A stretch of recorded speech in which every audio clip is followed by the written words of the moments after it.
एक और super hit book and जैसे कि मैंने कहा बुक्स में ये हमारी बाहुबली 3 है। तो अमिश को मैं काफ़ी अभी आई थिंक सालों से बोल सकती हूँ, 1-2 सालों से जानती हूँ एंड आई थिंक जिस तरीके से इन्होंने रेवोल्यूशनराइज किया इंडियन ऑथर्स को हमारे देश में, तब तक हम शायद ऑलवेज चाहे वो फिक्शन हो या नॉन फिक्शन हो, कहीं ना कहीं हम always we use to you know are Indian authors were little lesser known then what most of us girls would buy Daniel Steele or Mills and Boons, ये वो फलाना डिमका बहुत होता था। बट जिस तरीके के बुक्स अमिश लेके आए, I mean the trilogy, the Shiva trilogy, I cannot tell you what a revolution it was. It was with Immortals of Meluha, and I cannot begin to express the fan following that Amish has from that book. It was like a wave. It was like a tidal wave, and मैं जहाँ भी जाती थी तो people were reading this book. यहाँ तक कि मैं आप लोग को एक किस्सा बताऊँ जो मैंने इनको बताया। मैं इनकी तीसरी जो ट्रिलॉजी की थर्ड बुक थी, it was The Oath of the Vayuputras. मैं एक फ़्लाइट में थी from Los Angeles to London and मैं बहुत मज़े से प्लेन में बैठी थी एंड मैंने ऐसे ही कहीं बीच में ऐसे करके मुड़ के देखा जो मेरी बगल वाली सीट में थे। I was reading oath of Vayuputras और आप यकीन नहीं करेंगे मेरे बाजू वाली सीट में कौन था। It was Al Pacino. It was Al Pacino next to me and I went like and he was like, yeah, hi, and I'm Al Pacino, whatever. And I said, so, I hate introducing myself. मैं ये नहीं बोलना चाहिए Hindi film की मैं heroine हूँ, मैं ऐसा सब कुछ नहीं करती हूँ। हाँ, I was very starstruck and everything. And then he asked me, which is this book that you're reading? And I told him, this is Oath of the Vayuputras. It talks about our ancient India and about our history. And yes, there is a bit of fiction, but it's mostly based on facts and records of what we've heard and what we've learned over the years. And when we got down at the airport in London, I made him buy the book. I made him buy Immortals of Meluha and the book. So Al Pacino has his books. And I sent him a snapshot. मैंने अमिश को एक snapshot भेजा. I made him write on the book. And I sent a snapshot to him. I said, see, Al Pacino with your book. So, like I said, it's not only India that has a huge fan following now. Now I can say he has an international fan following. And I'm so proud and honored to be here that Amish thought of me to be a part of this glorious book that I think we are all waiting for, especially all the women in India who feel so strongly, because ancient India had very strong, powerful women. We were free to make our choices. We were free to do what we want. And I hope that era comes back. So I think somewhere he's instilling that Sita in all of us, and long live Ma Sita. That's all I can say. Congratulations. Fantastic. So Amish की जितनी भी collection है आपके घर में, उसमें एक और जो किताब जुड़ने वाली है, I'll request Amish and Raveena.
सवाल वो जो इंटरव्यूज होने वाले हैं उसके लिए बचा के रखे हैं, राइट?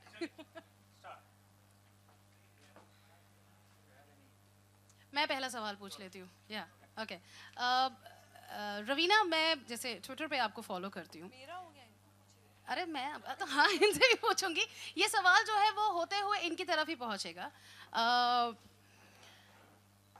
आपके जो ओपिनियंस हैं, जो आप एकदम खुलकर जो भी लिखती हैं, कहीं ना कहीं वो दिखाते हैं कि आपको डर नहीं लगता। तो क्या ऐसी ही सीता आपको लगता है अमीश की सीता वॉरियर ऑफ मिथिला में नजर आएंगी? मैंने किताब नहीं लिखी है, ये तो आपको अमीश से ही पूछना पड़ेगा। आपके साथ में ही खड़े हैं। इसका जवाब आप दीजिए। मैं प्री रिलीज कॉपी आपको भेज दूंगा मिड मई तक, तो तब आप पढ़ के तो फिर ये मुझे आपको देखना जवाब दे पड़ेगा देंगे। मैं पढ़ चुकी होंगी। मैं कितनी हूँ सीता में। लेकिन हाँ, जहाँ तक मैं जानती हूँ, मैं अपने बारे में बात कर सकती हूँ कि हाँ, थोड़ी बहुत निडर हूँ मैं। काफ़ी बार ऐसे भी हुआ है कि जब आप सच्चाई बोलो तो कुछ लोगों को नहीं अच्छी लगती है, लेकिन मैं रूड नहीं हूँ। मैंने कभी मैं ये नहीं चाहती कि मैं किसी का दिल दुखाऊं, लेकिन जो सही चीज़ है और जो whatever is the right thing to do, I try to do that as much as I can. But I am not the kind who will intentionally want to hurt anyone's feelings. So I keep that definitely in mind. But I do fight for the right thing, and I do fight for justice, probably, yes. But not the way Sita fights. I mean, There's a lovely Sanskrit line which describes exactly what she said. Satyam bruhat, priyam bruhat. Speak the truth, but speak it with love. Exactly.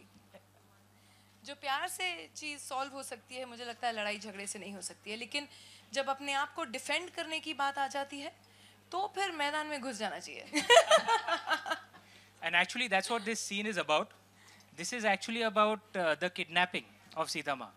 So she's not someone who's just picked up by one person. There are 100 soldiers who attack her.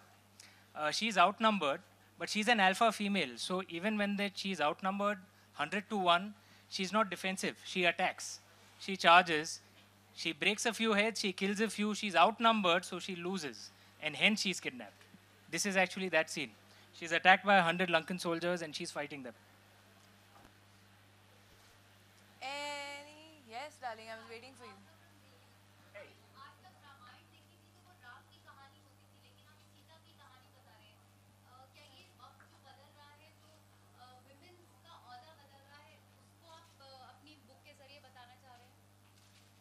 हाँ नहीं, आप सही कह रहे हैं। आज तक जो आपने सीता माँ की जो कहानियाँ सुनी हैं, आपने रामायण को सीता माँ के नज़रिए से पढ़ा होगा शायद।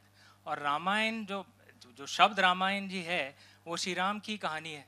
यन मतलब जर्नी, तो जर्नी ऑफ राम, रामायण का अनुवाद वही है।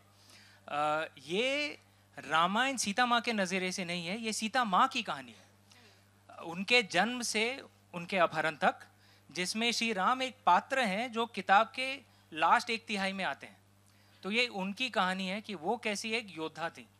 और हमारे मन में जो छवि है सीता माँ की, वो एक 1980s टीवी सीरियल पर आधारित है ज़्यादातर। लेकिन आप प्राचीन रामायण पढ़ें, अद्भुत रामायण पढ़ें, उसमें वो योद्धा थी। रावण का वध सीता माँ ने किया था, श्री राम ने नहीं, अद्भुत रामायण में। मैं आपसे यही पूछी हूँ कि अभी तक राम की कहानी सुनाई जाती थी, अब वक्त आया जब सीता की कहानी सुनाई जा रही है। सुनाई जानी चाहिए, क्योंकि ये एक बड़ा मुद्दा है आज के भारत में। और हमारे प्राचीन स्क्रिप्चर्स में भी लिखा हुआ है, जिस देश में महिलाओं की इज्जत नहीं होती, उस देश को भगवान भी त्याग देते हैं। ये हमारे स्क्रिप्चर्स में लिखा हुआ है। हमारे एंशिएंट कल्चर को रिवाइव करने की ज़रूरत है। आपने रवीना से क्यों कवर लॉन्च करवाया?